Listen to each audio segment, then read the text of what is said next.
আপনি এরকম বলছেন, আপনি যে ইসে দিতে আপনি বলছেন যে এখানে কিন্তু 15টা সিগনেচার দিতে হবে। ও যখন একটা ও যখন একটাই সিগনেচার দিয়েছে তখন দিতেছে আর বলতেছে আচ্ছা আপনি এটা কিসের সিগনেচার নিচ্ছেন, তখন আপনি বলছেন যে এটা ভোট গণনার পরে যে আপনার সিগনেচার গুলো দিতে হবে, এখানে তো অনেকগুলো 15টা সিগনেচার, এই জন্য আমরা আগে নিয়ে কাজ আগাই রাখতেছি।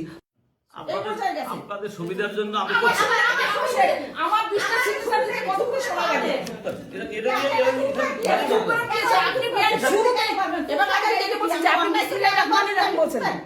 আপনি বিসমিল্লাহির রহমানির রহিম বলছেন, আমিও বিসমিল্লাহির রহমানির রহিম।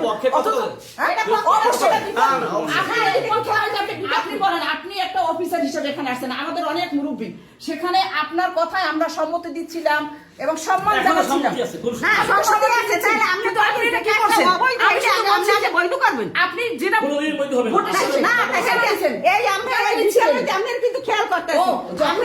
ভোট গ্রহণ শুরু হয় নাই, তাদের শেষ করতে জানে কেউ কেন্দ্রে এখন পর্যন্ত আসে না, এখন রাত, আপনারা এখানে এসে ভোটার বাক্স ব্যালট এগুলো পাহারা দিচ্ছেন।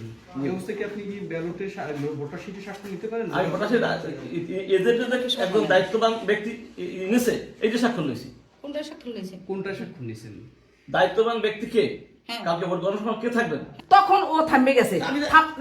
আমাকে একটু বলতে দেন, আমাকে একটু বলতে দেন। এরপরে যখন আমি বলছি যে আপনি তাহলে এই সিগনেচারটা কেন নিচ্ছেন?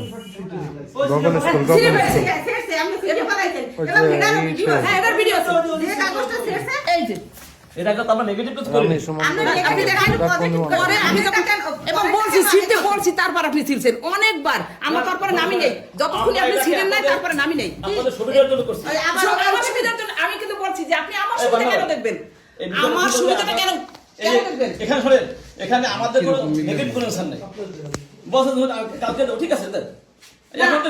আপনাকে আমি এই যে বলছি যে আপনি আমার সুবিধাটা কোথায় দেখবেন? আপনি বলছেন যে ন্যায্য কাজ হবে, হবে না? এবার নতুন করে ভোট হচ্ছে, নতুন নিয়মে হচ্ছে, আমাদের ক্যামেরা থাকবে। তা আমি বলছি আলহামদুলিল্লাহ, আমরাও খুশি, আমরা একটা স্বচ্ছ নির্বাচন চাই। এবং তারপরে আপনি যখন বলছেন যে এখানে 15টা সিগনেচার দিতে হবে, আমরা এই জন্য আগে হ্যাঁ বলছেন, আমি সেই কথাই বলছি, 15টা কেন, 20টা কেন, 50টা কেন, 100টা সিগনেচার দেবে, কিন্তু ভোট গণনার পরে। আপনি বলছেন তখন সময় থাকবে না, আমি বলছি কেন সময় থাকবে না? 15টা সিগনেচার দিতে 20টা ওয়ার্ড লিখতে কতক্ষণ লাগে? আমি এটাও বলছি, যদি আপনি চানের প্রমাণ দেব।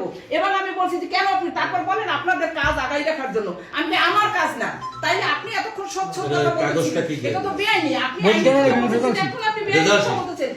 রেজা শিটে তো না যে ও তর্ক করতে বোঝো না, আর এই জায়গায় এজেন্ট দিছি তো খালি খালি না, ও সব বহুত একজন একবার আমি বলছি যদি প্রয়োজন হয়, সন্দেহ হয়, তাইলে আবার আপনি ভোট গুনবেন এবং সেই স্বচ্ছ করতে হবে, কারণ এটা এবং এর পরেই আপনি সিগনেচারটা নেবেন।